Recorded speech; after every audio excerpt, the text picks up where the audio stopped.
morning, Matt. Good morning, Will. Good morning to all of you. Welcome to Games for Breakfast, the only internet talk show. We talk about this week's gaming and tech news, but that also we had a phenomenal, wow. My brain just hiccuped. It's the only show where that happens because I had the link open to the YouTube page and it completely fried my brain to hear me doing the intro 7 seconds after I did the intro. Wow. I'm sorry, but you're welcome. Yeah. That might be the sloppiest intro we've ever done. I've ever done.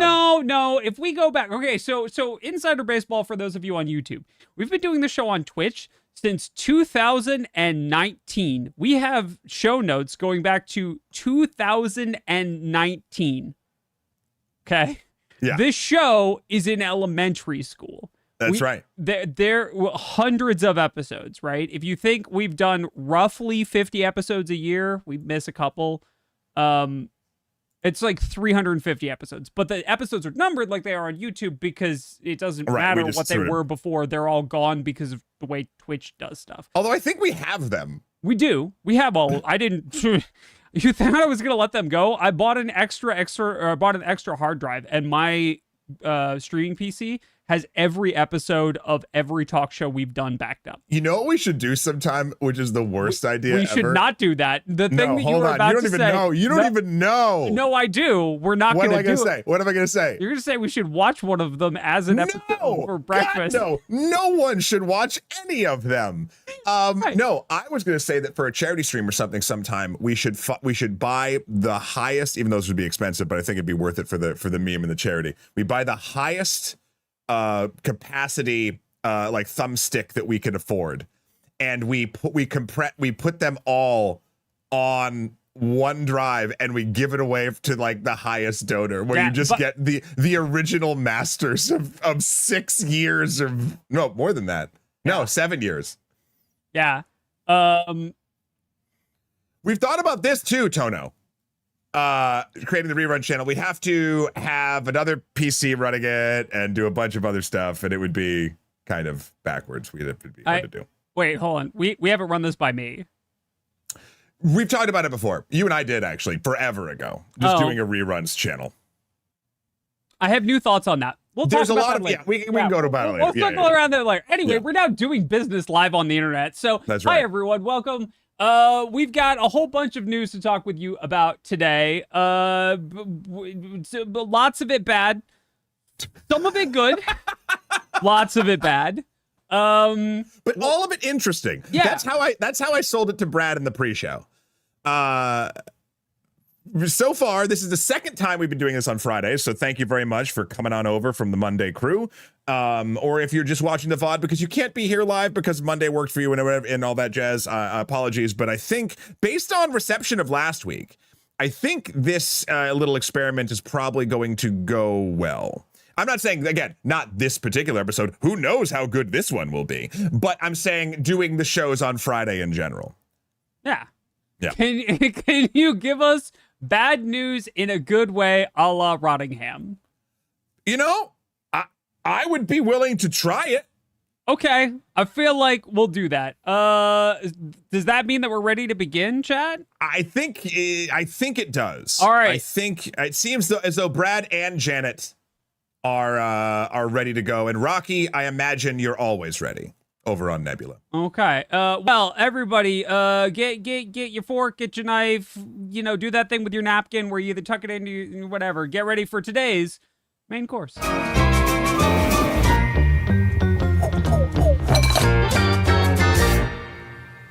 Yeah. So, there's a small indie title being released in November where I believe pre-orders go live today. And again, you shouldn't pre-order anything, ever. Little tiny thing, started as a top-down shooter, Yeah, right. Has since grown a little bit. It's a small fanfare here and there. Largest media profit margins ever created for any possible IP. Yeah. We, of course, are talking about indie darling Grand Theft Auto 6. Now, as illustrated by our thumbnail and this image here, When pre-orders went live, and yes, we will be talking about pricing. One thing that really, I think, got in Will and I's craw, just lodged in there, was the fact that there would be 0 actual discs on launch day. However, they would still be selling physical cases with codes in stores. Let me see if I can present that to you again in a positive light. Oh, I've got a good. You go first. Yeah. Go first. So, chat, were you on the fence about Grand Theft Auto 6? Are you someone who like really believes in physical media and game archives? Well, the devs at Rockstar have made it really easy for you to save a bunch of money by not buying Grand Theft Auto 6. It's really like they've really given you a really great way to like save money and buy other things instead. Like someone mentioned blueprints on physical. You should buy that instead because that will actually be a physical object of art that you can own as opposed to an empty case with a code in it. Wait, did that actually drop today? Did the pre-order for that drop today for blueprints? We're not getting distracted. We'll do it after. No, we're not getting distracted. We'll do it during We've Destiny. already bought one game that's a flight simulator that's like a keep talking and nobody explodes type game with a pilot and a co-pilot or something earlier today that we're going to play. And so, like, you know, they're making it really easy to, like, keep giving you reasons to not buy the game. What a deal. So, okay. Grand Theft Auto Facetiousness aside. The what? Facetiousness aside. Yeah. Well, I mean, yes and no. Don't buy the game if this is an absolute deal breaker for it. Like every possible thing we talk about, it all is on sliding scales, right? I do like this. Shy Online. To be fair, the alternative would have probably been a case with 6 discs in Joke's on you. That would give me unmeasurable nostalgia, and I would be filled with endless joy at getting a case with 6 discs in it. Joke is entirely on you. Give me that crap. And it is funny because, like, okay, the other thing, and this is I think this is the strangest bit of it. Like, so if this was a purely online only all the time thing, sure, but they've made it clear that just like GTA 5 when it got released, GTA Online didn't come out for 3 weeks, I think, after the fact, and they haven't even announced when the online component of GTA 6 will be here. This is for a standalone single player game. Yep. Will, what do we think here as far as like, I don't care if one game, even one as big as GTA 6, pulls some ish like this. Like whatever. Except it sends a message. It sends a message to other groups that have less money that probably need to save more money. That this is like I'd say other AAAs even that have less money. Like that this is kind of okay. And we know we've talked about this before, how the metrics support this decision, how the majority of people who play games engage with it. But what really disappoints me here is Rockstar is a company that not only has the money to do physical discs, but also it will be printing so much more money where doing an actual physical run, especially if they're already doing all the logistics of shipping cases across the country, would cost them. It wouldn't even be a line item. It would be nothing compared to what they have and what they're going to make. And I think that's the insult here. Like, if you're a scrappy indie who can only release on, Steam, totally, that makes sense. I mean, heck, a lot of, like, we just got the Blueprints mentioned. Blueprints is just getting a physical release, right? With a whole bunch of merch, by the way. I have a pull up. I'm very excited. Love it. So I just think this is a cost-saving measure for a company whose game is literally known for excess. And I think that might be why it actually like sticks harder. I actually have like a slightly adjacent but distinct take, I think. Okay. It's the pretending for me. Right? How like so? it is the if you want to do like a digital only game, that's fine.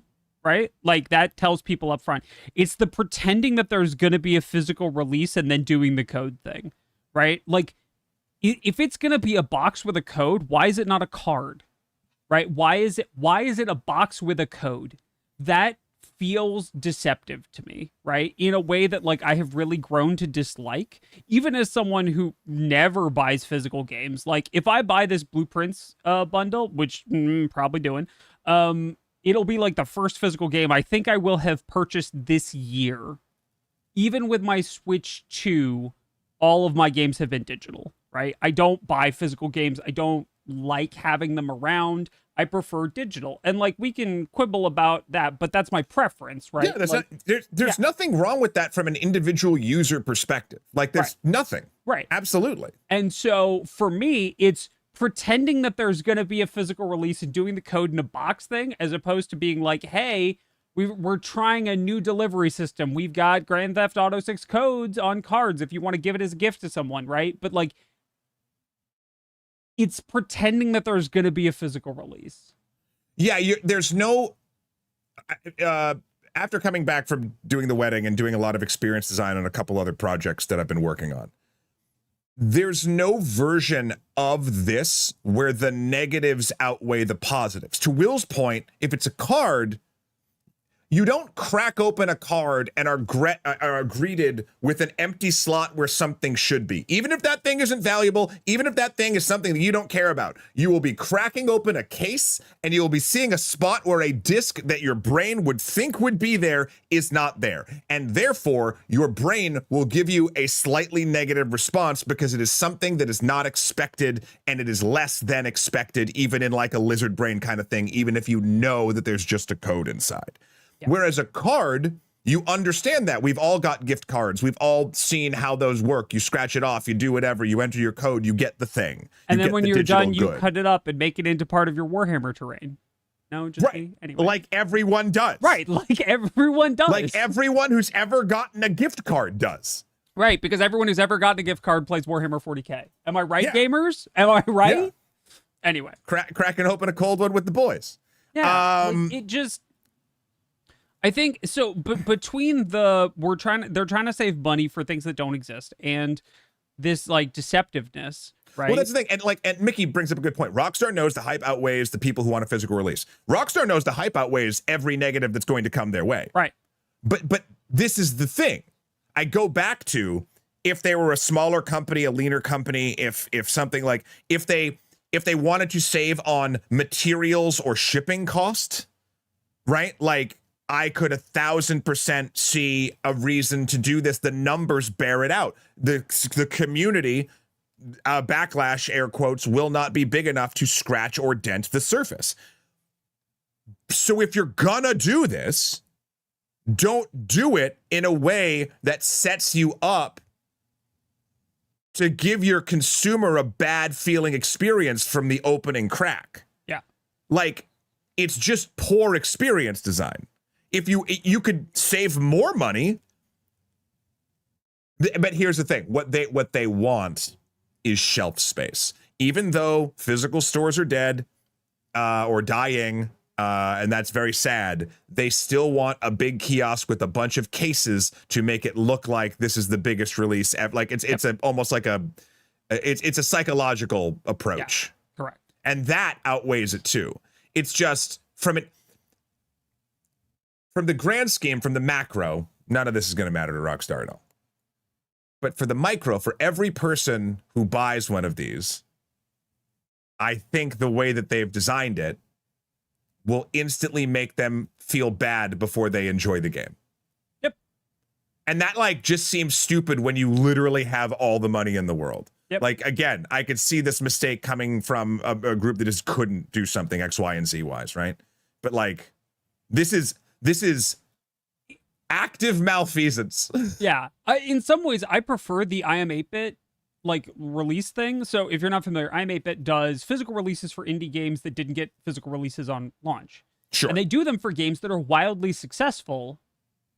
And for for games that are successful, right? So like they're doing Blueprints, they did Hollow Knight, they've done Celeste, they did a bunch of other like indie games that didn't necessarily have the money to do a release. Like they're specialists in working with games that are already successful to do physical releases later, right? And that, like, if you're worried about doing a physical release, then like do that. But this is so weird to me. It just like, bro, like I think it also opens up, and we'll talk more about this in a second when we talk about pricing. I think so many games are now going to get license to point at this and be like, well, they did it. Grand Theft Auto 6 did it. It's the biggest game of the decade. Grand Theft Auto 6 did it. We can do it too. And you're like, but that you don't understand that you're not Grand Theft Auto 6, right? Pretty clearly, if you're trying to be in the same, like, no one is allowed to be in the conversation with Grand Theft Auto 6, right? It is the apex predator of the entire gaming food chain right now. That is a thing, whether we like it or not, and a bunch of us don't, and I know that from looking at chat for the past 20 minutes. But the number of people who will be like, we're big tough Grand Theft Auto 6 likes. We're gonna not release. We're gonna put a code in a box too, not because we can't do it, not because we can't afford it, but because that is what they did, and now we are given permission to save money in that same way.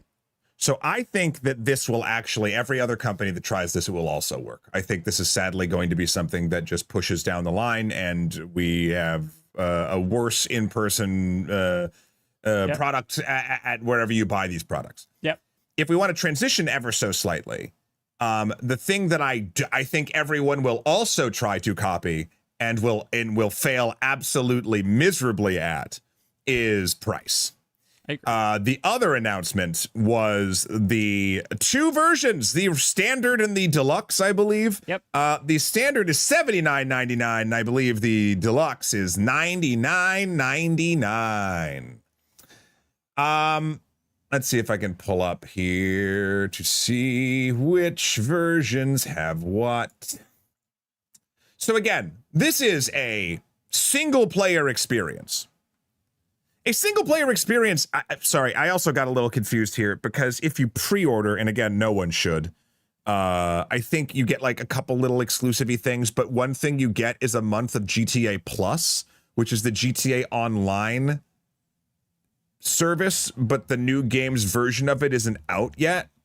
So I'm like, okay, it seems odd if you're not going to have your game out. Yeah, that's a thing. That's a whole half tank of gas. Okay, so there's a single player experience. And look, value is subjective. I don't think, I'll do a thing I don't like, but I believe is true. This will sell just as many copies as it was going to if it was 60 and 80 or whatever. Like, there's no question. If you GTA can do this. This is the one series that, for whatever reason, whether we believe in it or not, everybody or so many people that don't normally engage with games engage with this game. Yep. This reaches across the aisle of entertainment to 1,000 other places that most games don't reach. Yep. And therefore, you know, the up is here. I don't think that this is going to work for literally any other game. Yeah. Like, I know that, for instance, Mario Kart World did the $80 thing, but that I think was more to essentially push bundling it with the actual Switch. With the Switch. Switch 2, pardon. This is a great question. Hold on. I got it. What if the game isn't good? That's a really great question. We'll deal with that in a second. I want to talk about that. But, yeah. We'll get.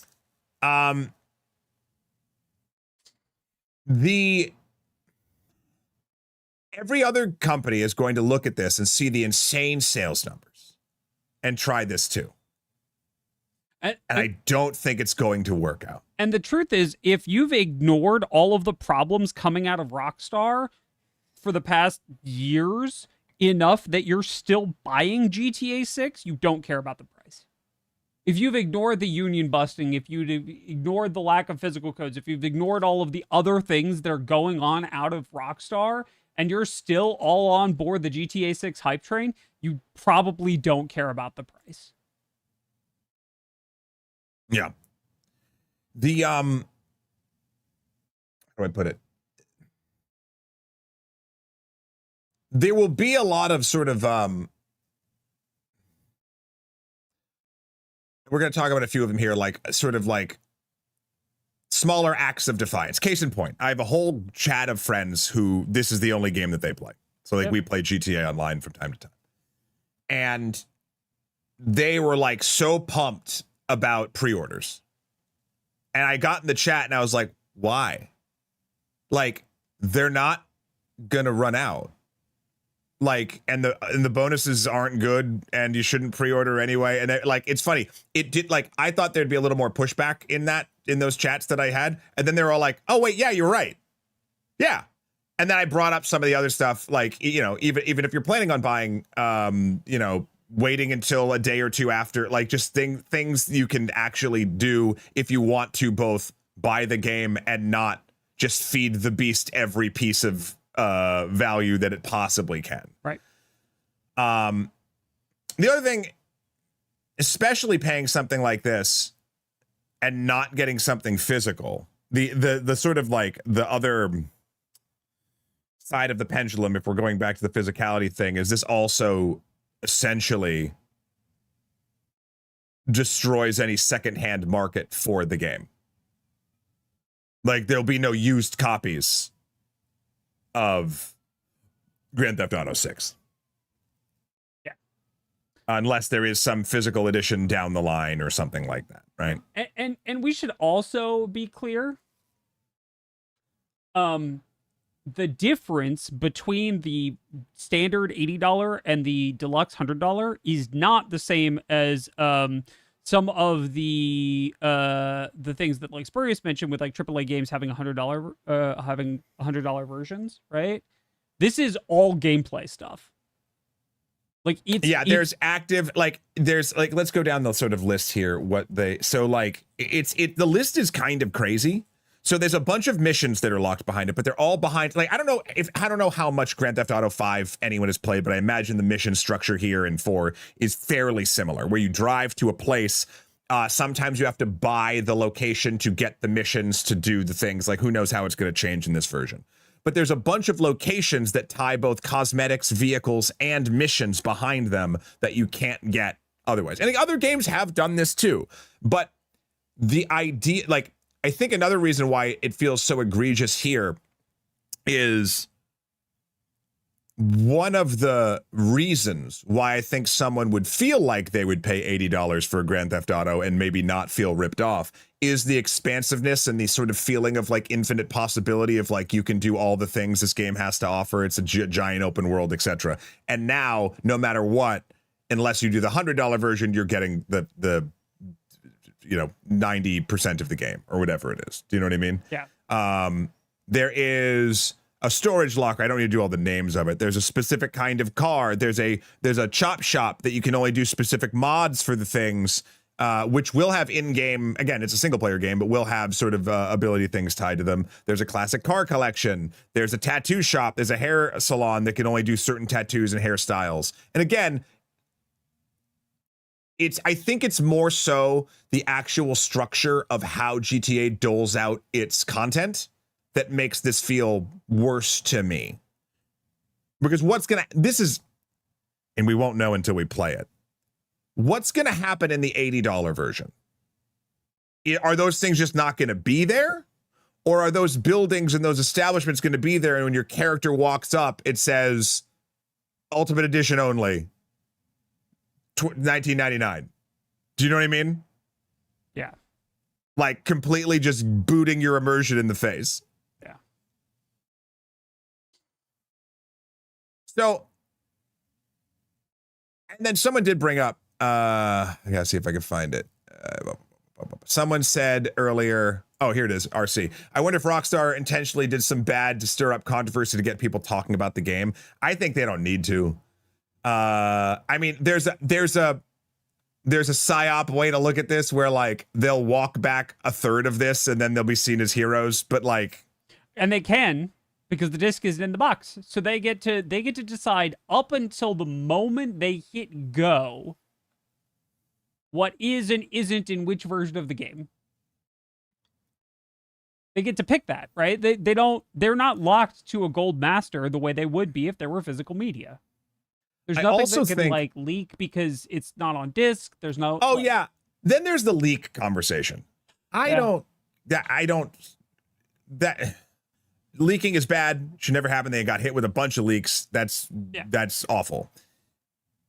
If you release a physical game and you're shipping it around the country, that's what happened. And you're the biggest thing in the world. Then yeah, I mean, you can't have security at the level if you're going to sell it at Walmart. You know, there's going to be some street date breaks from GameStop. I mean, what you could do, this would be awful, and companies have done this. Although, yeah, it's funny. I think you could actually limit the actual true damage of it, of like getting things all over social media, but maybe not, is, and no, I keep going back and forth. I was going to say like, oh, just make it so it's not playable until this date, but that doesn't really work. Yeah. They've Yep. I mean, they did that with the Switch stuff and the Switch 2 stuff, and everybody got real upset. Yeah. Excuse me. I don't know. And then there's this question, by the way. Is the game gonna be good? And I have a follow-up question.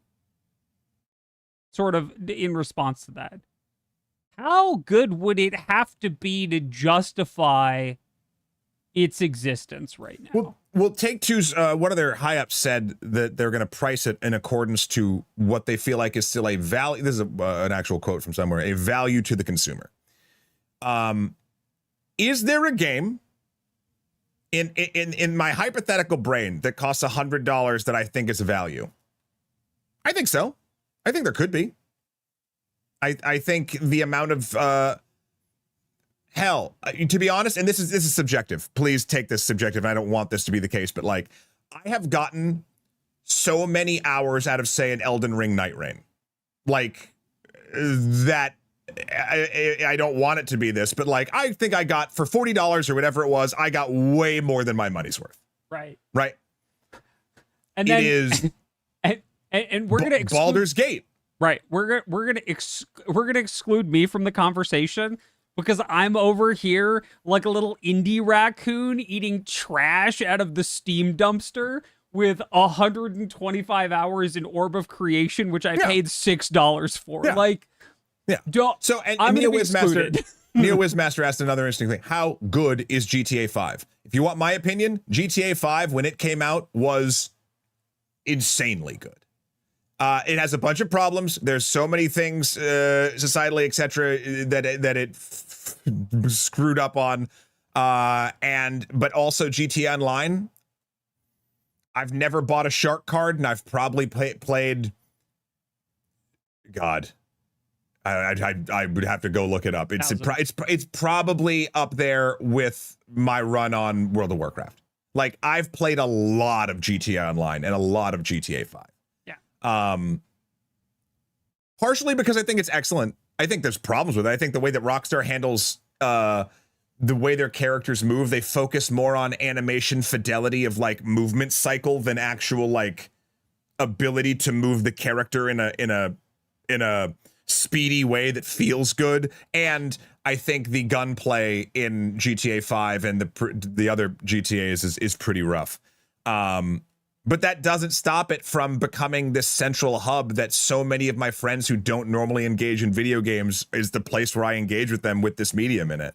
Like, I think it would, someone could very easily not like Grand Theft Auto 5 or Grand Theft Auto Online. There's no problem. I think it would be hard to say that Grand Theft Auto 5 was a bad game. Yeah, I think that's fair. So and look, if we're going off of Rockstar's release pedigree, chances are this too will be a good game.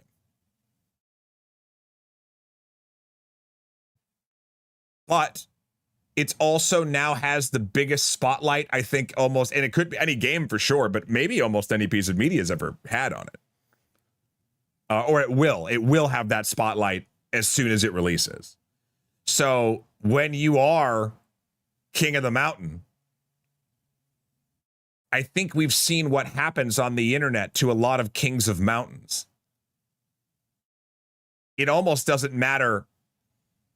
And truly, I don't want to say like, the people will have their way. Like, there'll be a lot of people complaining about it.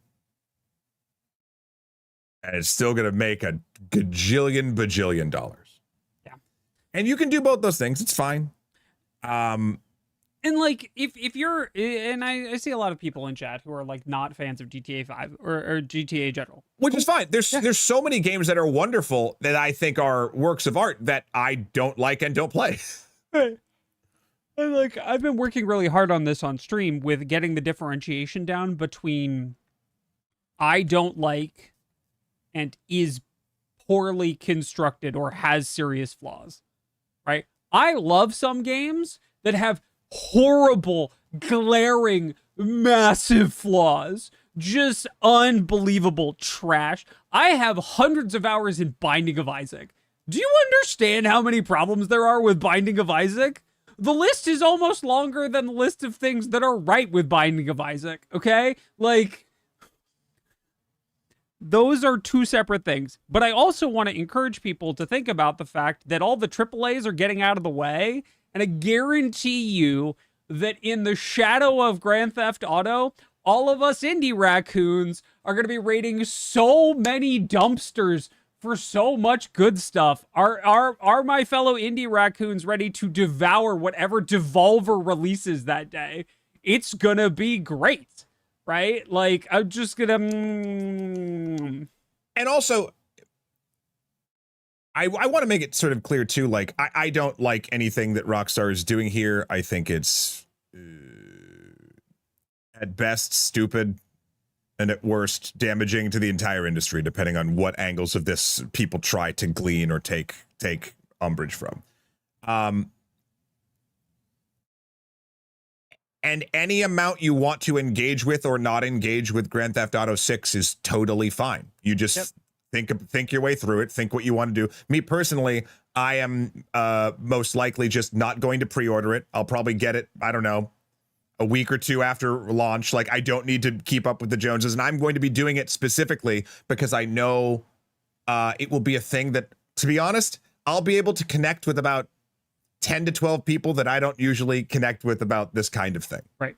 And God, someone asked way earlier, is this an MMO, right? Is GTA the biggest MMO? And I think in the same way that, like, I think it is more apt for it to be in a conversation with Final Fantasy and RuneScape and WoW than it is for it to be in a conversation with God of War and Final Fantasy 16 and some of them, like Horizon, right? Like, it is more in conversation with these MMOs, both in terms of playtime and in terms of the reasons that people get into it. Because the number one reason that people don't swap MMOs or don't get into new MMOs is that their friends aren't there. And the number one reason they do is that their friends are all there. And for Matt, this is an MMO mentality, right? That even though, to be very clear, the game we're getting on November will not have online support. Correct. But like, it is very. But it will be a conversation piece. It's going to be essentially like, at this point, since it's a single player experience, kind of like watching a popular TV series like Game of Thrones before it became the end of Game of Thrones. Yeah. Yep. Yeah, there you go. Haywire. Pokepedia. Right there. 100%. Also, I think I'll sort of end it with this. Shy Line, I don't think anybody is surprised by the 80 or 100. I don't think, I was not shocked by that because someone else brought up in chat, yeah, a bunch of games have silly, like, ultimate editions. But normally those ultimate editions, and maybe, I can never be sure, but the list for this ultimate edition seems exorbitant. It almost seems like an expansion. Mm-hmm. Like, and that is a bad remember how we were talking about sort of experience design of like opening a game case that has a place for a disc and there's no disc, and no matter what there'll be a little slight like something's missing here chemical in your head. The way that this is implemented and talked about is in a very like Rockstar eloquacious kind of way, where they like overly describe everything, which makes it seem like a larger value proposition, and we don't know how big of one it will be or how much in your face it will be until we see the actual game. It's like a neighborhood in a place. Yeah, but it feels bad. Yeah. Whether or not it is worth the extra $20 or the entire game is worth $100, the things that GTA has done in the last week feel bad. And because right now there is no game to hold it up against or experience with friends to hold it up against, all you had, which was also very high and still is hype. And what these things do is chip away at that. For what I would imagine very little discernible monetary game at the scale in which Rockstar is engaging. Yep, I agree. Also, as a point of joyful comparison, you could spend $100 on this, or you could go to 8-bit and for $88 buy 6 different 3D modeled blueprints keychains, which I would do. I'm about to do that. Like, well, you're not going to do $100, are you? You don't know me. I guess I don't. They're blind boxes, Matt. They're dopamine filled blind boxes. No, I'm kidding. I am going to actually be buying it on Switch 2, so long as I can guarantee that it is on the cartridge. Chat, can you find out if it's actually going to be on the cartridge? Yeah. If it will, I will buy it on Switch 2.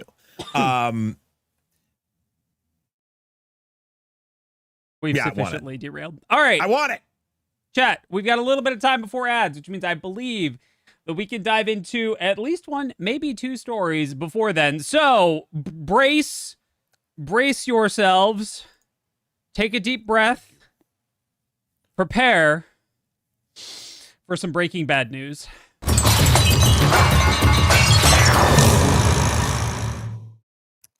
Tastes like failure. It does. It does taste a lot like failure.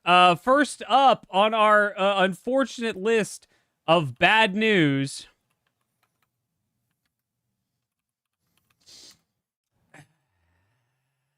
Yeah. We will.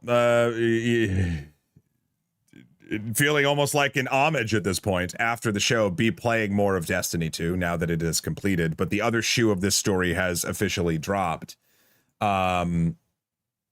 On Blue Sky, Bungie did announce their, well, I'll just read it because that's kind of the easiest thing to do here. With great sadness, we announced a reduction in force as we reorganize Bungie. As the leaderships of Bungie's past, present, we recognize Destiny 2 fell short of expectations these past several years. Following our final content update for Destiny 2, with our future projects still in early incubation, we unfortunately could not continue operating at previous size. We know this decision has a profound impact on the people affected, their families, friends, and teammates. While these changes are necessary to best position the studio now and for the future, that does not lessen the difficulty of this moment or the impact it has had on those affected. Later, we will share more about that future with all of you, but today is not that day. Today, we wish to extend our gratitude and compassion to every member of the Bungie team who has been impacted and those who remain. We hope you will do the same, Bungie.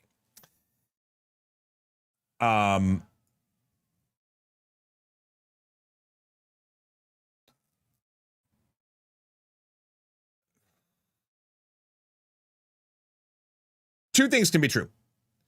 You can absolutely have to do layoffs to make sure that a whole studio doesn't crumble. That makes total sense. But also, I think what we're seeing here, especially in the last 3 to 4 years of just the insane amount of continual layoffs in the gaming space, and they all are coming off of like the COVID, essentially like over hiring thing that was not done nearly as sustainably and or honestly as it should have been. I think what grinds my gears here is we're constantly seeing these things happen and people get laid off, and then companies continuing to kind of make the same mistakes, boom, bust, layoff, etc.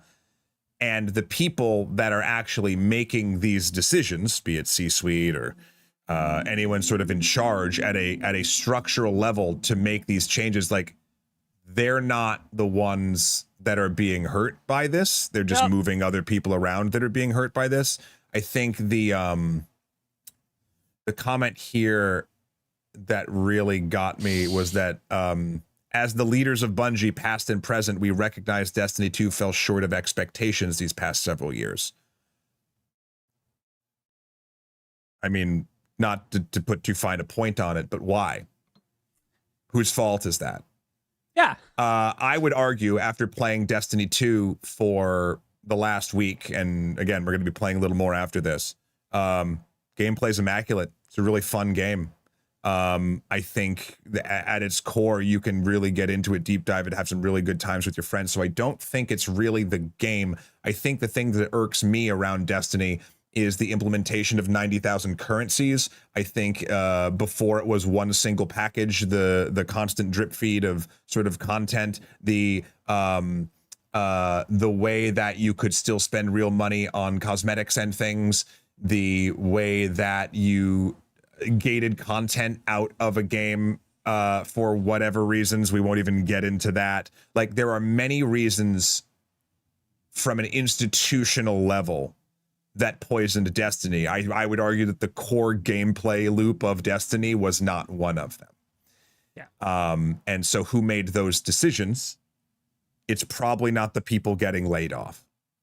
And I think it's just, every time we hear one of these stories, I think it's just important to keep saying that. It doesn't move the needle. It doesn't do anything, but like, it's something that, like, as these things just become the most common thing in the video games industry, an industry that is actively collapsing for many reasons, which we'll get into in our next story.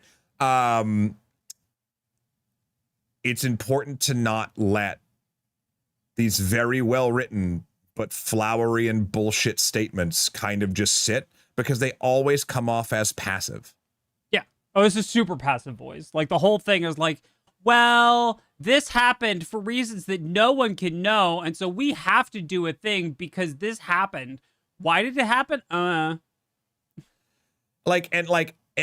think today we wish to extend our gratitude, that's where it should have stopped, and compassion to every member of the Bungie team. Okay, so gratitude, you can, just by saying you wish to extend gratitude, you technically are, in a way. Like, there's other ways you could do it, but sure. But compassion, when you drop that line, you kind of have to, okay, how are you being compassionate? It's not this speech. It's not taking care of your people. Right. What is compassionate here? I look, I'll even put on the corpo hat for a second. Whoever wrote this did not make the decision to do it. Oh yeah, no, this is like a thing written by Social. Yeah. It's funny how if we could just implement silly binding laws that everyone had to impact, how much different things like this would be. Like, if the person who made the decisions that they figured out kind of caused Destiny to cave had to write this and put it out with their face next to it. Yeah. Right? Like, again, these are things that will never happen. I don't expect them to, but could you imagine? Yeah. I like this one. They're feeling slightly sad for a few minutes. It's very hard on these poor executives. True. All right. We are running up on our mandatory ad break. So we will wish the devs of Destiny 2 all the best. We hope each and every one of them finds a good job here in the industry, because, God, we need to not lose them. There's been other things. Just this is not remotely a thing that makes really anything better. But the people at Sony Interactive Entertainment and a couple other things have, like, committed to trying to find as many of the people that are being affected by the Bungie layoffs jobs elsewhere. There, of course, aren't enough. Right. There are good people inside the bad machine. Yeah. And so hopefully that number keeps shifting in the positive, I guess. All right, ad break. We're going to do ads for fake things while Twitch chat is actively getting ads for real things. We do this to keep pre-rolls off over on Twitch because pre-rolls are the devil. Also, I will take this opportunity during ads, ironically, to mention that there is a rumor going around about Twitch changing ad slots. That is currently unverified. Ooh. There is a bit of confusion about that. I saw several people showed me that article and sent me that article, and I chose not to make it a real story because there is some unverified hinkiness going on around it. So, copy that. Matt, would you care to begin? I would love to. Hey, everyone. Matt from Extra Credits next to Will from Extra Credits here on twitch.tv and youtube.com. Now, you may have heard some rumors in the past about Twitch changing the way that they do advertisements, and I'm here to tell you that's absolutely not happening. I'm going to sell you this entire situation. It's not going to happen at all. You don't have to worry. So just remember that all you have to do is trust us and listen to these non-ads about the way that ads totally aren't changing. They're not. They're not going to change. So remember, when you experience an ad or a non-ad, do all the things at once. If you thought the intro of the show was bad, listen, we can't have 100% bangers or they wouldn't 100% be bangers. I like this. I like this from R2. Are you selling us gossip or not? Yep. All right, you ready? Yes. Hi there, everyone. Will from Extra Credits for Max for Extra Credits, who just introduced himself as Matt from Extra Credits next to Will from Extra Credit. Consider not sleeping. Just look, I know you feel like sleeping is good, but you could instead don't sleep, and instead of sleep, ponder. That's right, you could stay up all night pondering your orb. That's right, instead of sleeping, instead of doing plenty of other things, you could rest your brain by staring deeply into the orb and pondering it endlessly. You could just ponder the depth of infinity inside the orb of endless magic, and that would be better than sleeping. Will, I think that's... I don't want to say irresponsible. You know, I feel like I need to now do one to come back. So Sure. There we go. There's the music. Hi, everyone. Matt from Extra Credits next to Will from Extra Credits, who just introduced me from Extra Credits, and Will from Extra Credits after I introduced Will and Matt from Extra Credits. Listen, you don't have to ponder an orb if you don't want to. You just don't.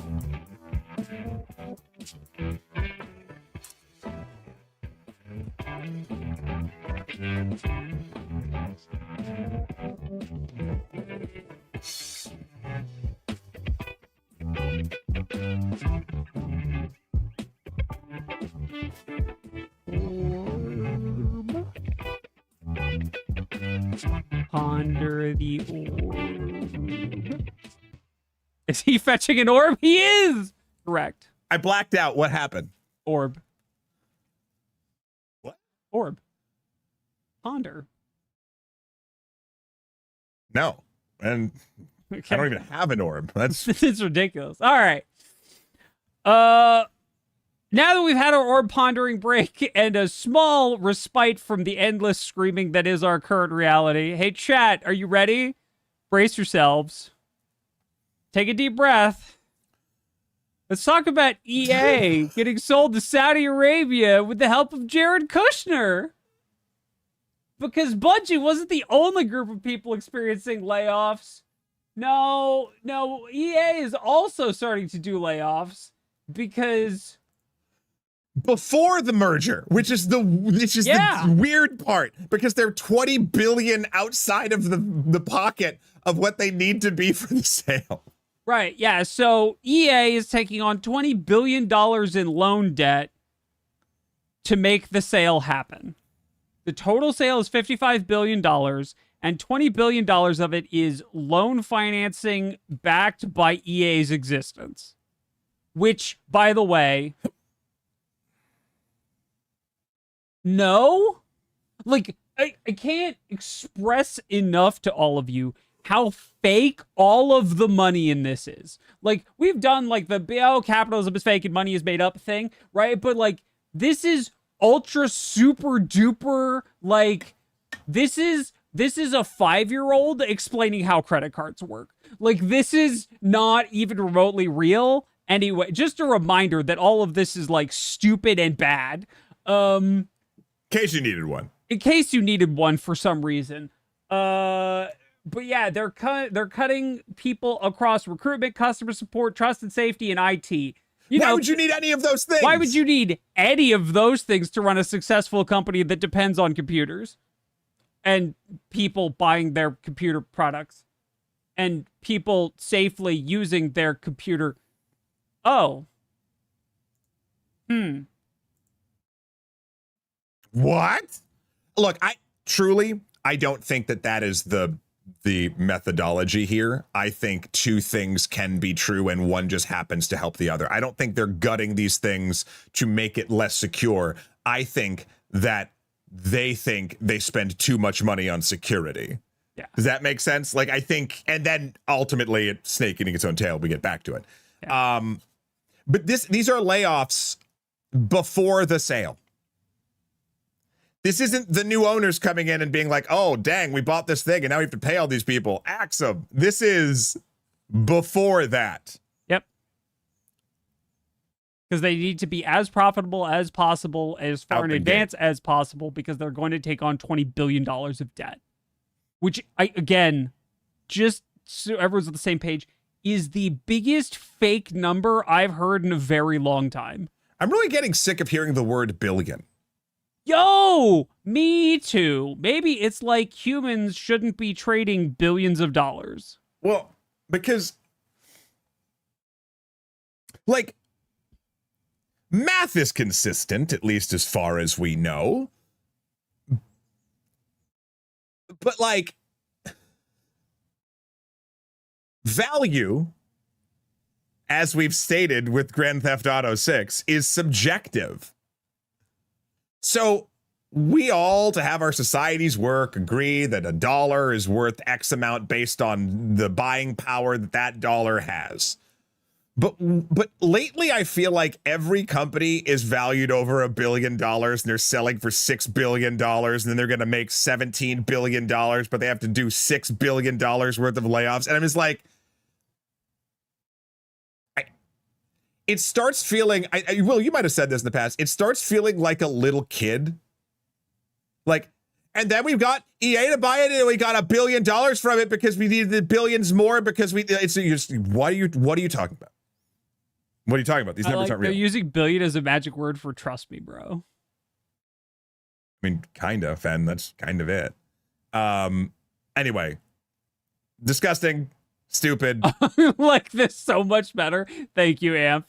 11 gazillion. Yeah, 11 gazillion. Yeah, right. Like, it's... Yeah, I hate this. It's terrible. Great. Next up on our list of disappointing bad news stories. Well, I'm happy and sad. This is bad. This is like medium news. It's medium news. It's kind of like the medium for medium news. Yeah. Right? Yeah. Well, we don't have a medium news stinger. It sucks. Steam Machine. So the Steam Machine has officially been priced and put up for Lotto. So if you would like to purchase one of the versions, you can enter into a lottery through Steam. They are only being sold through Steam. They are not being sold in any other fashion. You can purchase one of two sizes of Steam Machine with or without the, in my opinion, excellent Steam controller. Those are things then that you can do. Yeah. So I like this comment. The controller is so ugly. Yes, and so comfortable. I cannot stress enough how. Oh, you got one? Yeah, I have one. How comfortable this is in my hands. The ergonomics are excellent. The ergonomics of the thumb of the thumb tracking. Can you hold up the front? Yeah, I know you have a picture of it here, but like, it looks so bad. It looks so bad. It feels so great, right? Because you got buttons on the back. You got You got all this other stuff. Like, it's, yeah, stop looking at it, start feeling it. Yes, because when you're playing a game, you're not looking at the controller. What are you talking about? I look at it all the time.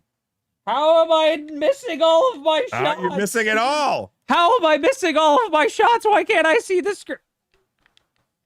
Right, anyway. Okay. Yeah, work good, much better than look good. Yeah, right. So, the bad news is that this beautiful box has fallen prey to RAM prices. And instead of what we're guessing was a roughly $750 price point, the cheapest model is coming in at just over $1,000, $1,050.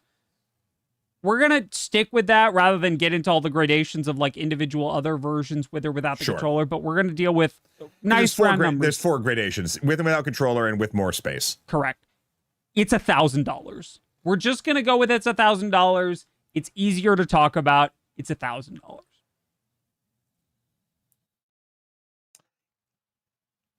And this sucks. Because it's a harder value prop to... So, I'll rewind. I was excited and I was thinking about getting a Steam machine because I really like the idea of playing my Steam library on the couch. But that is a luxury that I will not be doing for $1,000. Like, I just won't be. There's no point. That would be incredibly wasteful in my particular situation. Yeah. I think that with the specs and how it runs the games and all the things, and it runs games fine. Yeah. And to clarify, Swifty asked, is it just a Steam machine like the old one? Or a stream machine like the old one? No. No. It is actually a standalone PC that will skimmed like a console, yeah. Yeah, that is in a console-esque form factor. What was I going to say? In fact, to the point where I had a friend basically asked me if I was getting it, and I was like, no. And they're like, can you just put your name in on Steam to get one? And if you get it, then give it. I was like, yeah, it's fine. Like, I want people who want to get this to get it, right? I think that... Okay. If you're trying to... So the Steam machine... Let's look at all the different use cases of why a Steam machine would exist. You want to get console players interested in the Steam ecosystem and marketplace because it's the largest one that there is. Yes. Okay. You've now made your system that... Let's pretend these are people that don't engage with Steam and they're just console players for a moment. Like, they don't understand. They don't have the years of back catalog that we all do, right? Well, now this is a more expensive, less powerful console than, say, the PS5. Even I don't know about the Xbox Series X. I'm not quite sure. I believe it's roughly equivalent at best. It's definitely not more powerful than any of the current series consoles. Yeah. So it might be more powerful than the Switch 2, maybe. Oh, yeah, that's because everything's more powerful than the Switch 2. It's a lunchbox, right? Yeah. Oh, God, that thing still plays Cyberpunk beautifully, and I have no idea what dark magic it does to do it. Like, it's insane. It's insane. Don't look at how much sacrificial blood is greasing the processor. I won't. Yeah. But the... Yeah, and then Humble goes, yeah, Switch 2 is half the price. And the Switch 2 does something else. Right. Yeah. So, but like, I guess my point is, okay, so for the money, a regular old console person isn't going to be like, ooh, this is fun. There's 3 better, and I'm including Xbox in this, better consoles that do different things that you could get. Okay, cool. So you've kind of, and this isn't their fault for the price. Obviously, the RAM company, like the RAM stuff is the issue. Let's look at the other people. Let's look at people like me who have a Steam library who want to just have a side thing for their thing. We've covered that. It's going to be, I think, too expensive for that. It's also isn't going to be for the people who like really are into PC gaming, because it's not strong enough to be. There's a reason people are in this, and it's to have like really great specs, and this isn't it. This is paying an exorbitant amount of money for okay specs. Yeah. So where does this leave this? I want to be very clear. I want the Steam machine to succeed, but like the current climate really makes it difficult to be able to see a path to that. And I think there are two things. There's two things that aren't being considered here. One of which is like a substantive like use argument, and the other one is just kind of like a unfortunate truth. The substantive use argument is that it is a Linux PC. It is a Linux PC running SteamOS, which runs Steam games. It's the Steam Deck OS, but you plug a keyboard and mouse into it in addition to the controller. But it's a PC. It's like a real whole PC. It's not a lockdown thing, and you can do your own stuff to it. You can change the OS around and do other stuff. So it's more flexible than a console, which is not... I would even say the only place that it works really well for is what I would call sort of like... This sounds pejorative, and I don't mean it to. In fact, I mean this very lovingly. A hobbyist machine. Yeah. Like, you can do so much with it if you want to tinker and pick and prod and do stuff, right? Like that is awesome. It's like, I was gonna say, what if Raspberry Pi times 1 billion? Yeah. Right? Like, so right. Sure. Yeah, a super big Raspberry Pi kind of thing is true. Yes. And the other one is, I think all of the things that it does are interesting things, and I think there is definitely a use case for it in many people's lives.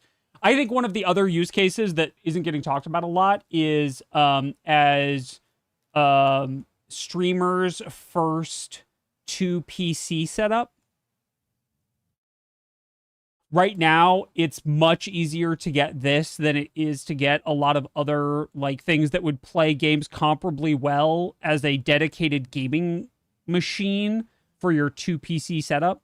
I could see someone doing like a laptop and this as like a starter streaming setup. Sure. Right? Which is like its own whole literally like ultra niche, right? Oh yeah. But is the like, thing that I would be remiss if I didn't mention. Essentially run a Chromebook and this. Right. To a point. Correct.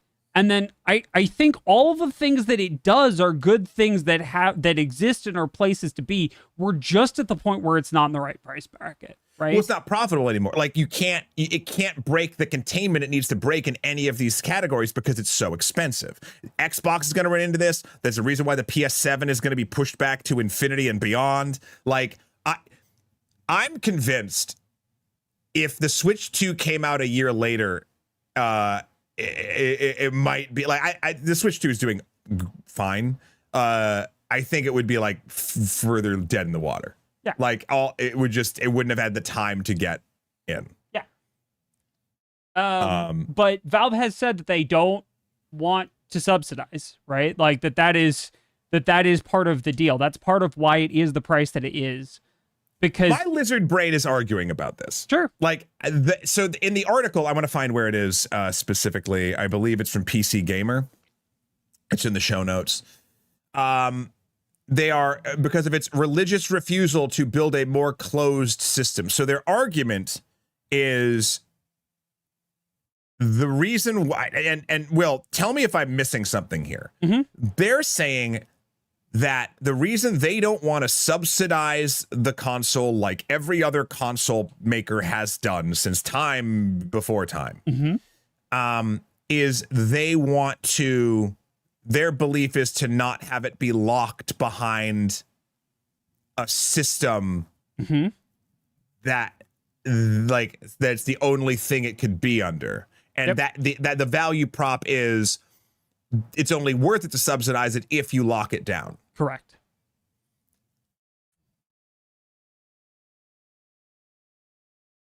I think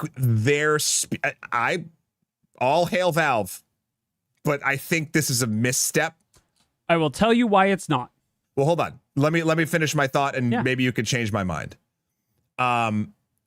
they're saying that this is because of a closed system. They don't want, like, because the only value prop behind that is a closed system. Their system isn't closed, but they know for 95% of the users of this thing and who they're trying to sell it to, it is. Okay. So cast your mind back to the halcyon days of Get out of here. 2011. Go. When Blu-ray was new and the PlayStation 3 came out. Do you remember who bought like a metric crap ton of PlayStation 3s? The US government. Yeah. And the US government bought a crap ton of PlayStation 3s and built a cluster computer on Sony's dime because it was cheaper to do that given the prevailing price of the component electronics than it was to buy all of those components any other way, even for the government, at government like bulk sale prices. The difference, though, is Steam has a system in place now that would make it so that couldn't happen if they didn't want it to. You have to buy you're getting reserved things on your Steam account to get the console. Sure. They could keep doing that. Like, there's ways around getting away from that particular issue. But one of the ways that they can get around that particular issue is by removing the impetus to do it for that purpose, right? By releasing, and I think it would be in... but they've already solved that problem. Like, that's a problem that they already have another solution for. I think, truly, they just don't want to. And listen, that's fine. I don't think it's an altruistic thing, though. I think it is what they think is best for their business, which could also have altruistic aspects, but I don't think they're doing this as a consumer protection. So I think it might not be consumer protection, but I don't think they want to sell I don't think that they want to sell a product to PC gamers that they don't believe has all of the functionality of a full self-built PC. But I would argue that this thing's whole point is to sell to not PC gamers. Like, I think that's the whole point of it. They want that market share.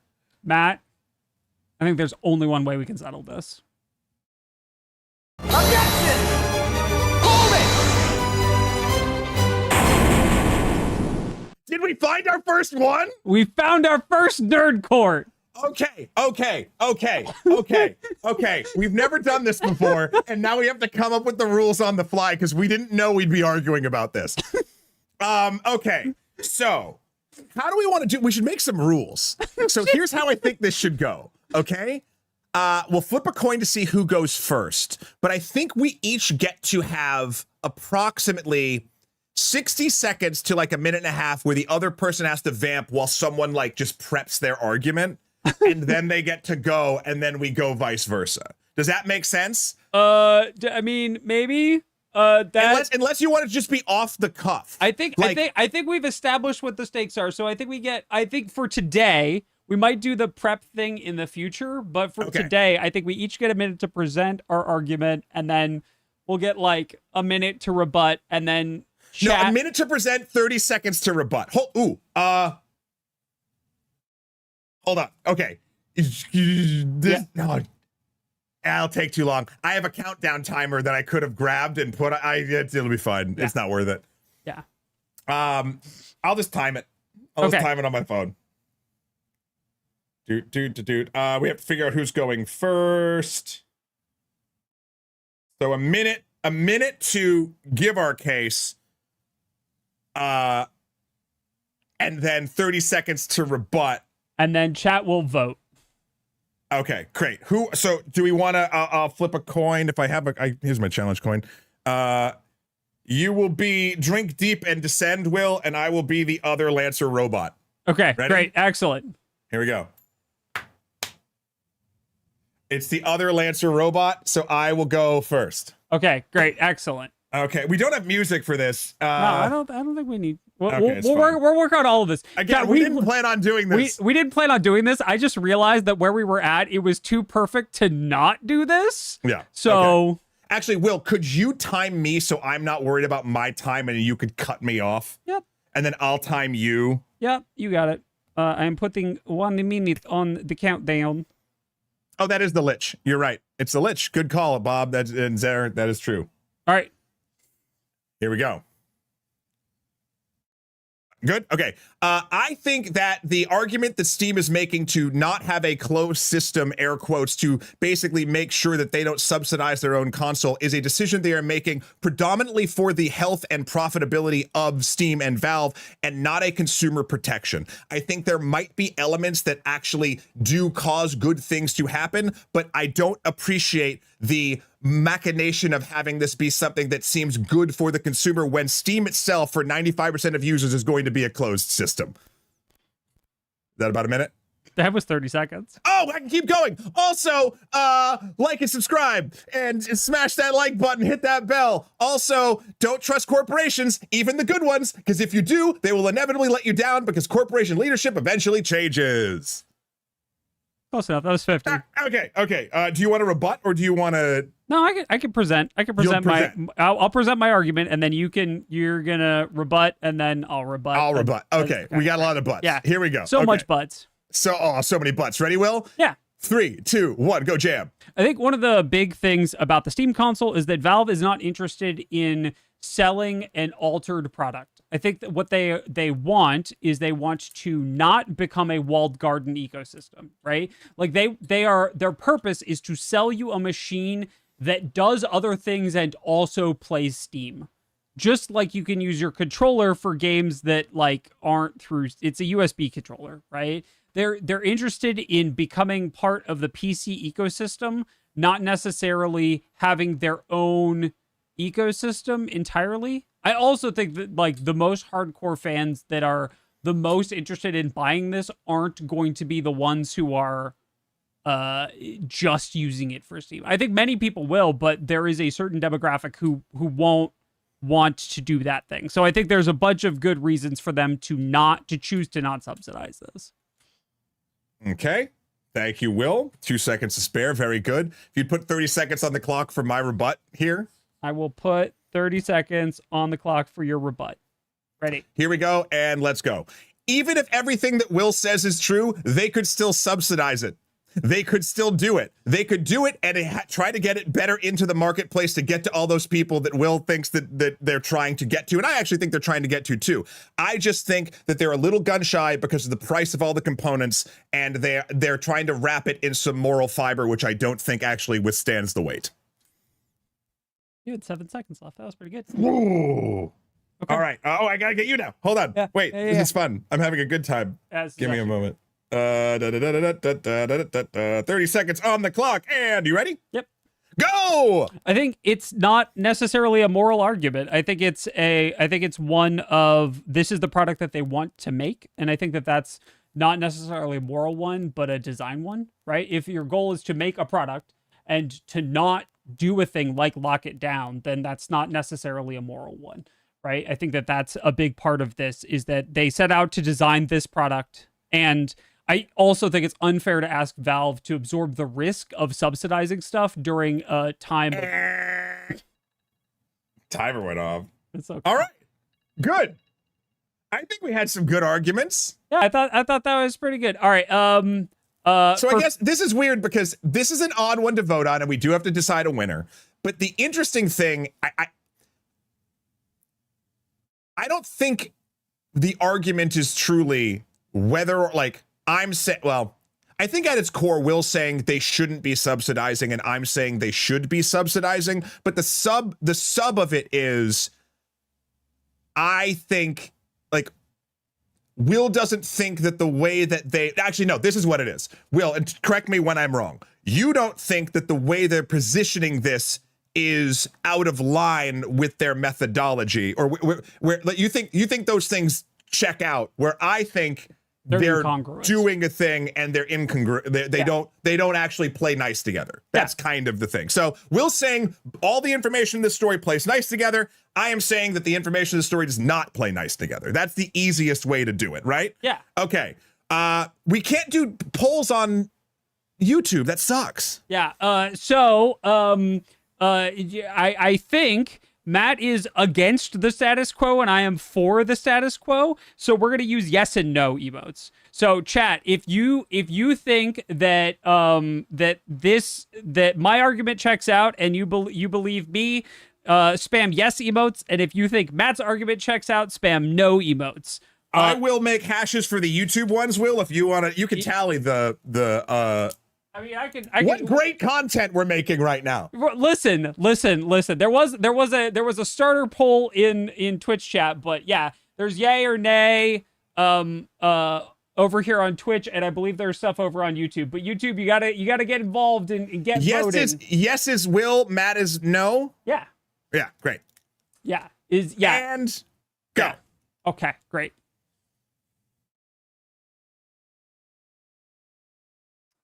There is thunder, I just don't have it set up.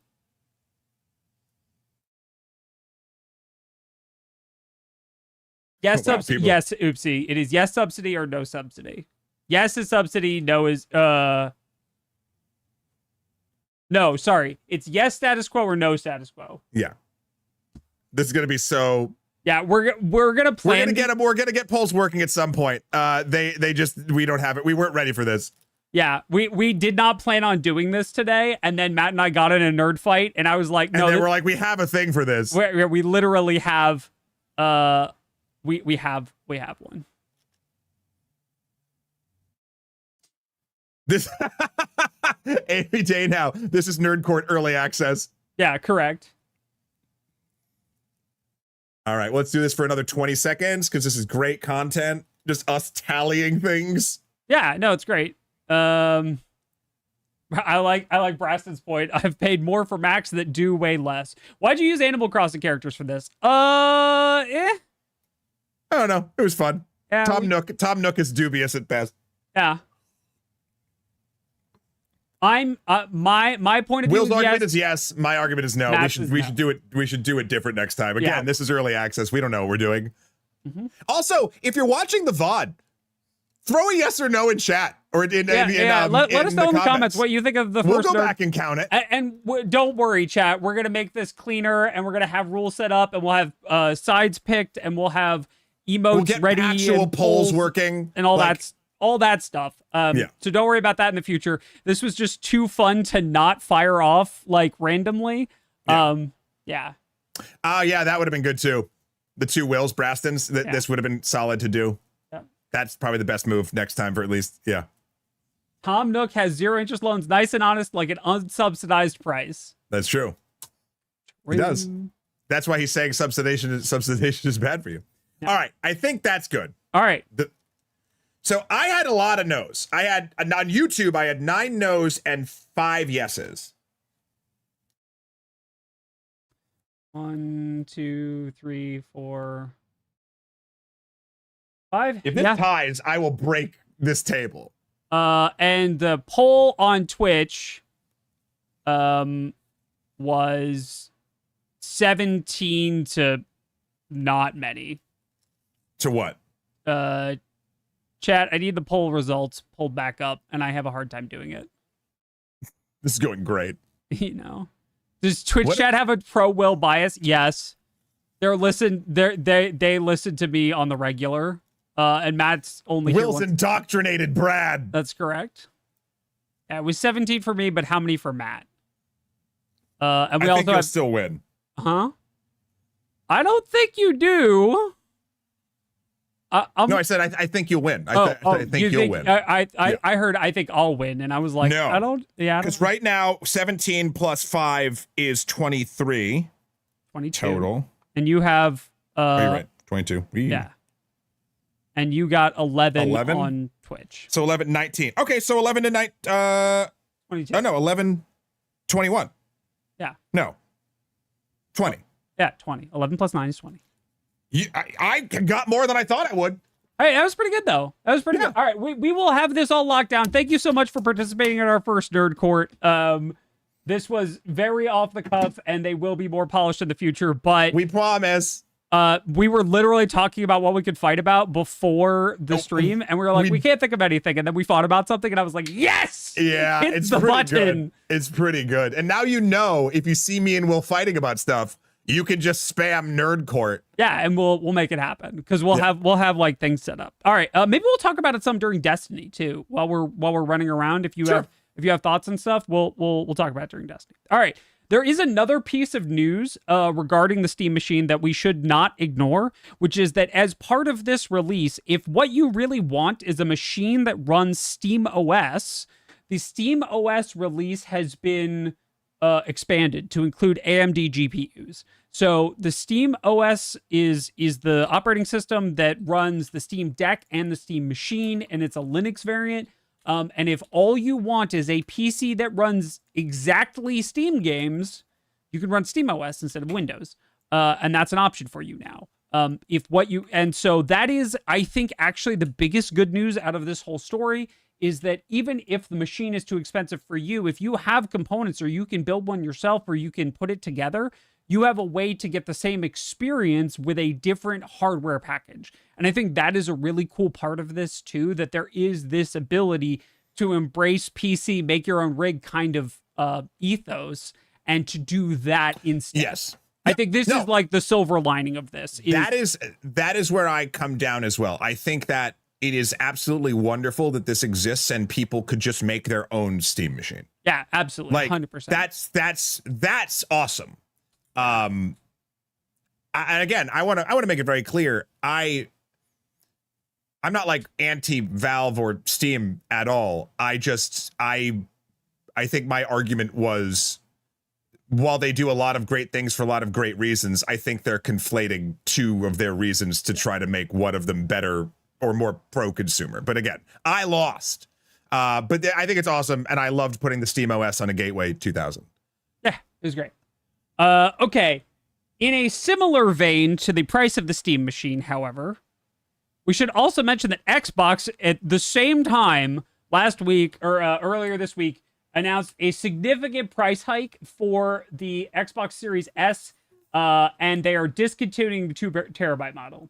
So the prices currently are the Xbox Series S is $400, will be $500 for the 512 gig. For the 1 terabyte, it's currently $450 and it will be $600. For the Series X 1 terabyte digital only, it is currently $600 and will be $750. And for the Series X 1 terabyte with a disk drive, it is currently $650 US and will be 800 wings. This is also a reminder for a console that was selling so poorly that Costco delisted it. The third largest console retailer in the United States was like, oh, these don't sell. Yeah, and this is ostensibly because of RAM prices. Because of hardware prices in general. Because remember, we talk about it like it's just RAM. It is also NVMe's. It's everything. Yep, Yeah, it's everything. It's everything that uses those memory chips. Because those are at the all-time high. Yeah, maybe. So just maybe we should all be going to our local government ordinances, and whenever you hear a data center is being installed anywhere near you in any of your districts, just go kick them in the teeth. Yeah, no, legally. Yeah, legally speaking, you should vote against data centers everywhere that they are going to be. They are terrible, and we should make it prohibitively expensive for them to do it. But it's already prohibitively expensive, and they're using fake money. So, can't wait for this bubble to pop. Also, here's a thought. If you're really bored and you want to save some money, get yourself an Xbox, rip the OS off, put Steam OS on. Problem solved. Will it be easy? No, of course not. Will it work? Maybe. Would it be a fun challenge? Yes. I challenge you, Internet. Show me the first Xbox running Steam OS.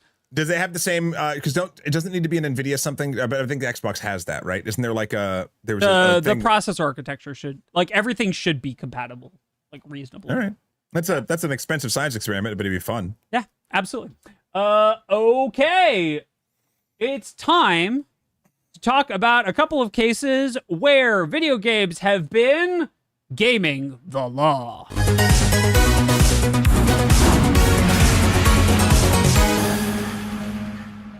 Have you been injured in a video game accident? we're here for you. Called Kunkel and Kroll, where we'll get you what you deserve From all those people who did you wrong. in the game. Okay, we got to work on that. No, what are you talking about? No, absolutely not. Okay, first up is a new interesting story. That Sony is being sued. This broke containment and comes to us from MSN. So I couldn't find that link. That link didn't work for me. I updated it. Oh, sick. Yeah. Granted,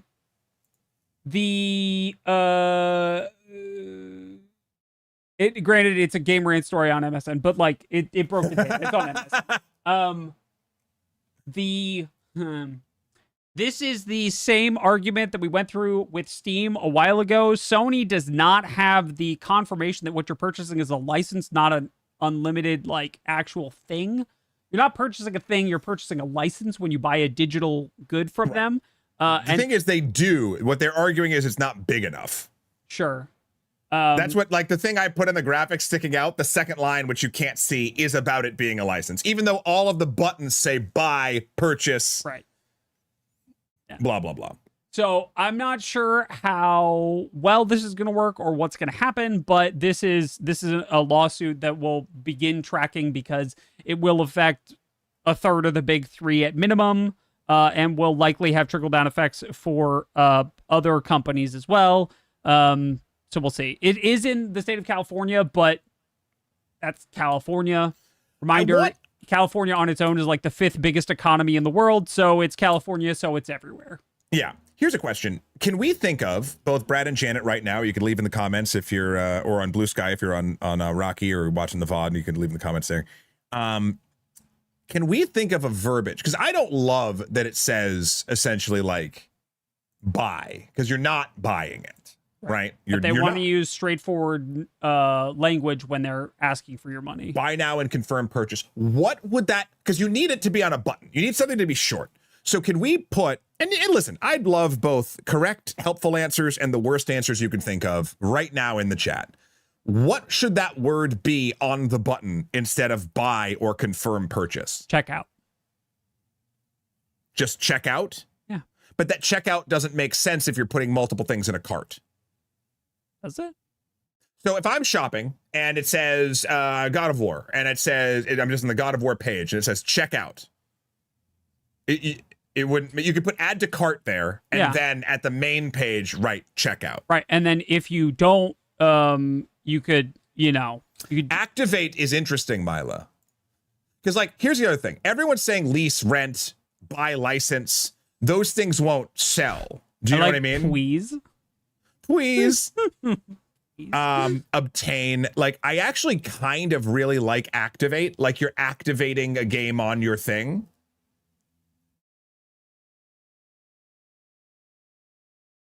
Like, we're so ingrained, at least in the United States, and I'm sure many other places, like with the act of buying something, right? Like, how do you get that across? Download. Yeah, Steam says continue to payment. Yeah. Or pay. Continue to payment and pay. But Steam doesn't say that. You add to cart, continue to payment, pay. Yep. Checkout, pay. Milk. One of those. Yeah. Add to account is also pretty good. Yeah. So it's just an interesting, it's a verbiage thing. This is this seems like a nothing burger. This is a nothing burger that will have wide reaching implications depending on how this court case goes.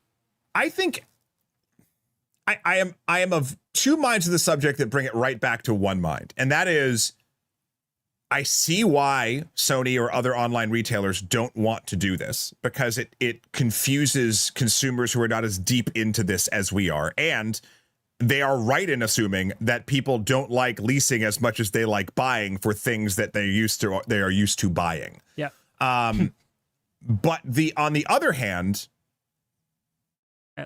we've been kind of lied to for good game.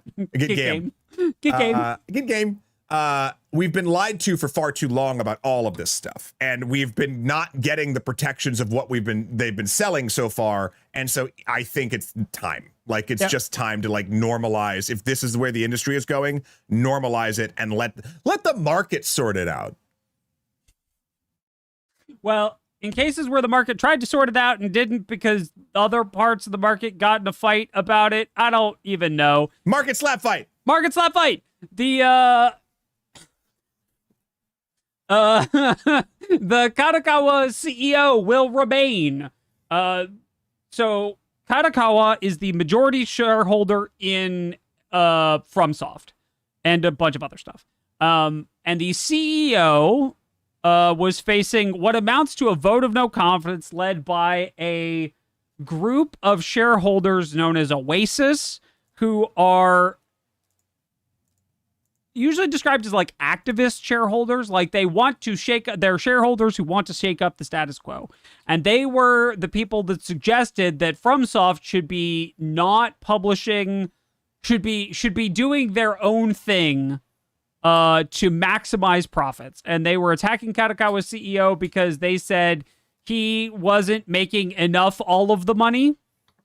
It wasn't that it was unprofitable. It's that they were making less profit than they should have been. I believe the technical thing that on the call of the CEOs, it went something like this. They said, Oasis then said something along the lines of, said maybe Elden Ring better pay me.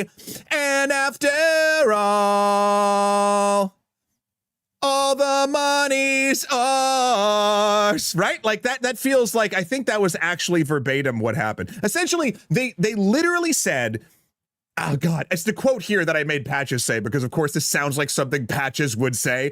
Oasis is asking for transparency, discipline, and a credible plan for how Kadokawa will capture more value from one of the most important assets in the global gaming industry. Yeah, capture it like you're a goddamn Pokemon trainer. Just make those digital monsters fight in the ring, but make sure it pays me. Like, unlimited money, I choose you. Yeah. Oh no, fiscal responsibility. It's madness. Like, these dopes don't understand. Like, one of the reasons why Elden Ring was the breakaway smash hit that it is, and the reason why Dark Souls games and the Soulsborns and all that have sort of done it, not only are they great games, but they are in a world where we are constantly being nickeled and dimed.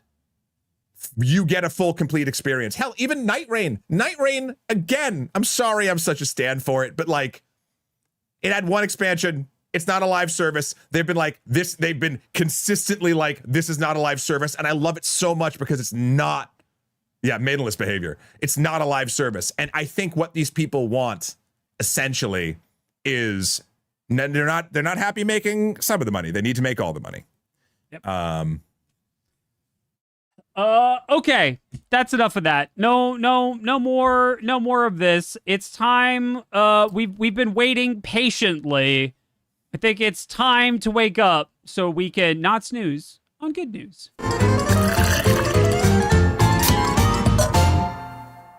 That's right. There is some good news this week. There is indeed.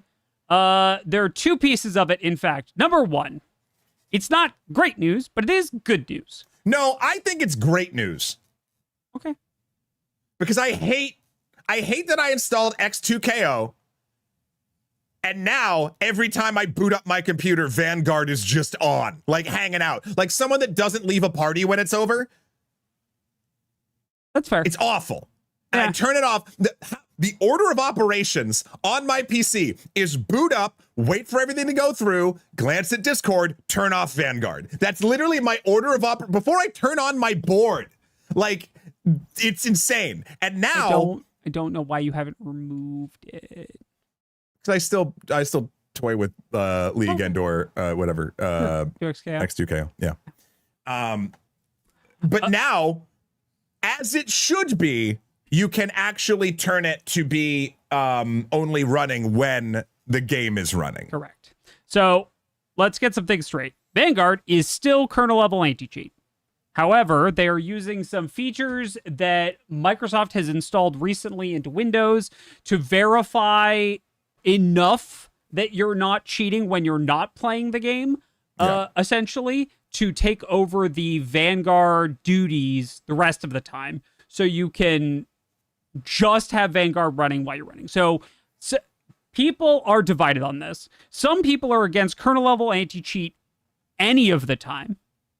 Some people are against kernel level anti-cheat when they're not playing, right? And I think this is a good step in that direction. Less kernel level anti-cheat running on machines is good. I would like there to be no kernel level anti-cheat running on any machines because I think it's abhorrent, obnoxious, and a grotesque overreach of power by these gaming companies. But I will be happy that it's not running when people aren't running the game. By the way, just a reminder, BattleEye, Easy, and a whole bunch of other things are also kernel level anti-cheat. They just have the decency to only boot up when you're playing the game. In fact, we had a snafu with it last week, and we were only saved by the 2 PC system when BattleEye blue screened my gaming PC in the middle of Destiny's tutorial. Yeah. Yep. It was great. I loved it. We had to go in and fix BattleEye before we could do anything. To be very clear, this is a kernel level anti-cheat in a PvE environment. Well, there is PvP. There's PvP, but we weren't there. Correct, but they're not gonna. I mean, I would like it if they only called it on demand when you entered Crucible, but like, yeah. So yeah, I think this is good. Yeah, it is like using a flamethrower on a single wasp. Yes, correct. There is no reason that any game needs to be that secure. Really, there really isn't. Like, unless we're playing for like hideous amounts of money, in which case we're probably playing at a LAN. So it still doesn't need to be that secure because a LAN is an isolated system that's set up in advance by a neutral third party. It feels fine to me, but like in my basement. Yeah, right, exactly. Duct tape to the ceiling. Yeah. You got that. I did. Who remembers the kid duct tape? Who remembers LAN parties and the brave soul duct tape to the ceiling? Yeah. Okay, so that's yeah, I think that would be cool. Yeah, the Steam Machine and Steam OS would be very good for like pushing them in that direction, or accepting that like Steam OS has a better way to do anti-cheat, right? Yeah. Be very nice. Okay, and the next one is, hey chat, when was the last time you had a game that had a launcher after the launcher? So like not like Final Fantasy 14 or WoW or any of the other stuff where like there's a specific launcher for the thing, but like you bought a game on Steam and then you launched the game and then it launched a launcher and then you had to launch the game from the launcher that Steam launched. You hate those too? I think everyone hates those. They're kind of unnecessary. Borderlands. It's literally a place for advertisements. They're like, you can keep up to date on all of the information about this game. It's like, I don't need it. I have the game. Yeah, right. I don't need the information. Yeah. I don't need it. Yeah, correct. BG3 has it. Yep. Yeah. Ubisoft has it. Total War. Yep. Everyone has it. Yep. Except Owlcat. So Owlcat is the studio behind Rogue Trader and several other things. And they were like, hey, we're adding a launcher so you can keep up to date with our stuff. And that lasted approximately 19 hours. Yeah. As all of the Owlcat fans went, bro, no, try again.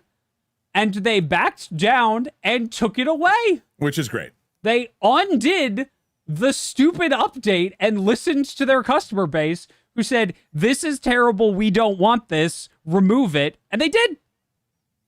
That's actually really, really good. I wish more places would just listen to things like that. Yeah, is awesome. Good job. You know what, Owlcat? I appreciate that you listened. Maybe next time listen in advance of spending money and time developing a thing that fans are going to hate. Maybe, but like even I'll give him even more credit for spending that time and money and then realizing that it is still bad and not being like, but we burned all this time and money. Like there's no sunk cost principle there. They just kind of did the right thing. Yep, absolutely, 100%. And then we have what is quite possibly my favorite AI story ever. So, let's do a brief background. Okay.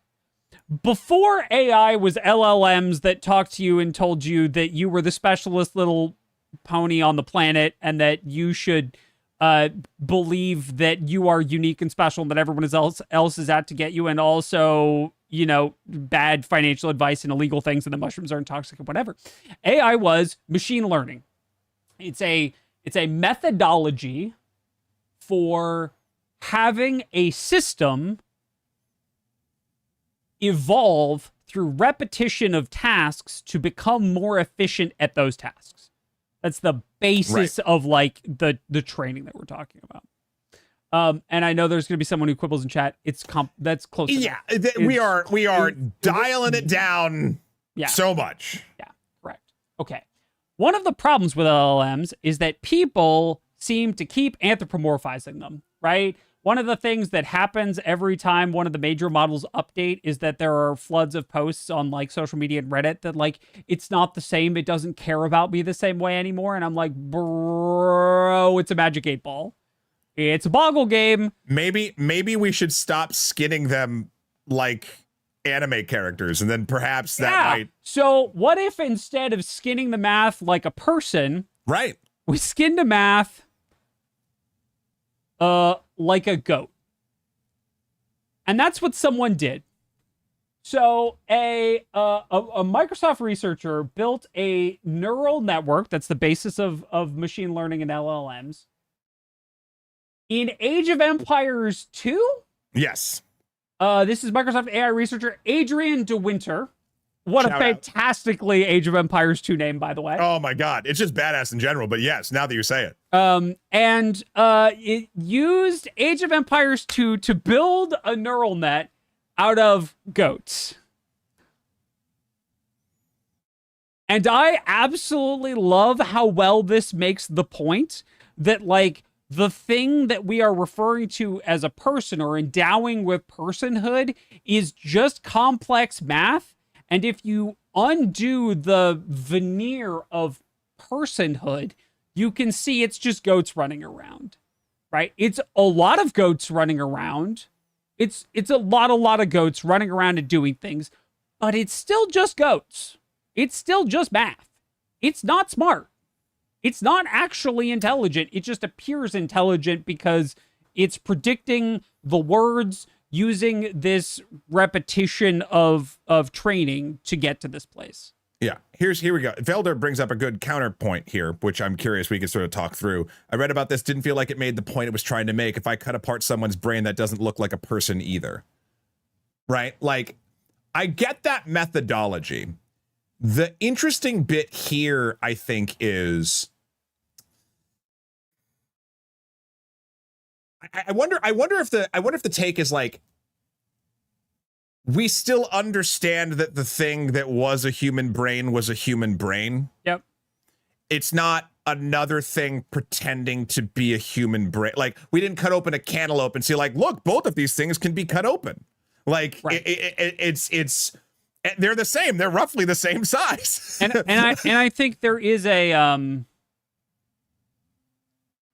also not real goats. These are goats in Age of Empires 2. To be very clear, these are like things in the game that are doing the job. I believe, and you can look at it in the show notes, but basically it made like it did sort of forms of simple binaries, right? So grass represents zeros and bridges represented ones, and goats played the role of bits.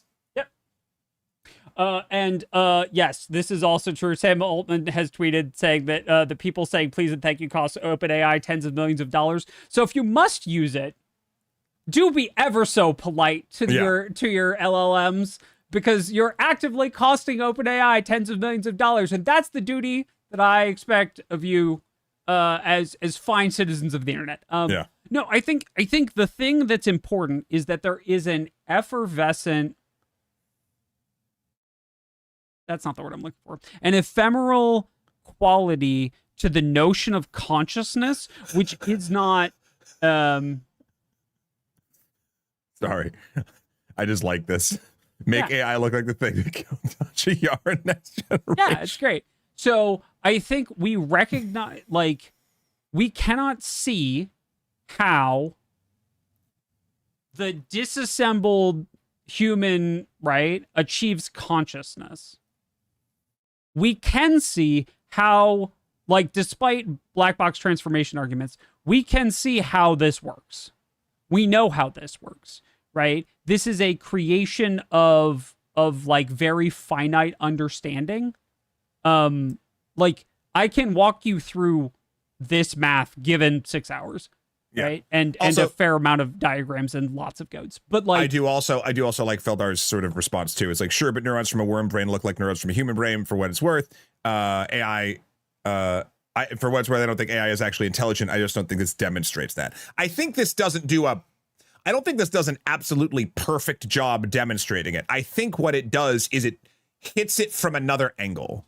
Like it's you can talk through it, like Will said, like 6 hours of math. There's a certain group of people that would be able to look at this thing and be like, oh yeah, I get what it's trying to go for. Yeah. I don't think it's like, it's not checkmate. But I like it shows that there is a thing underlying it which is not personified. Right? Like there is a thing underlying it, and we have chosen to personify those mathematics, and that the math as a conversation, as opposed to just showing what it's actually doing. Here are two things. One is dealing with language, one is dealing with fake goats. It's correct. The same thing running it. Yes. That, I think that is a good way of doing it. Right? With the same amount of non-understanding of what it's actually doing. Yep. Right. But yeah, no, I think it's a super interesting conversation. And I like that it's just another thing. Yep. Absolutely. And remember, because a machine can never be held accountable, a machine must never make decisions. Just remember that, right? Can't hold a machine accountable. Machine must never make decisions. As we descend ever deeper into this godforsaken trenches of, but my AI told me it was a good idea. Shut up. Wow, you went full South Park character there for a second. I'm so tired of people being like, but the AI told me. I'm on the PC gamer thing, and there's it inserts like 90 ads and then like you may like stories in it. The thing that I just scrolled by, and I'm not clicking it, is Grok 4.1, quote, instructed the user to drive an iron nail through the mirror while reciting Psalm 91 backwards in latest AI psychosis study. Cool. Yep. Yeah.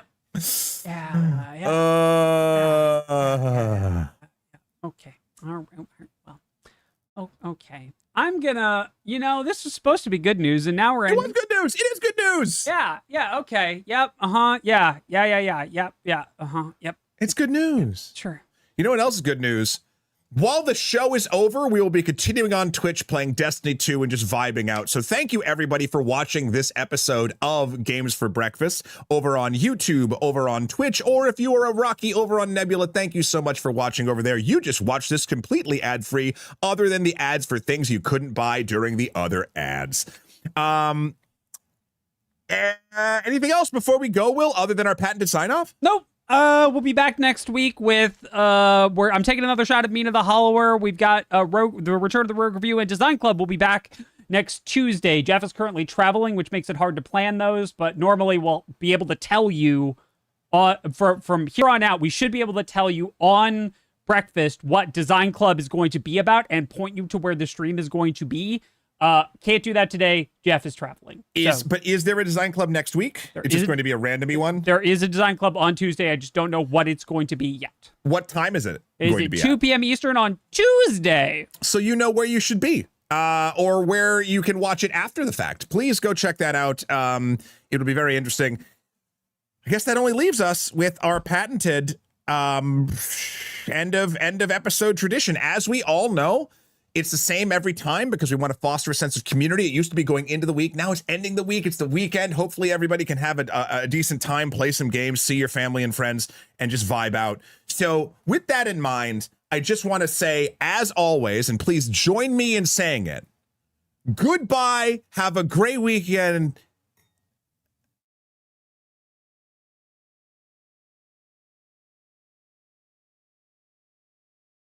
Oh.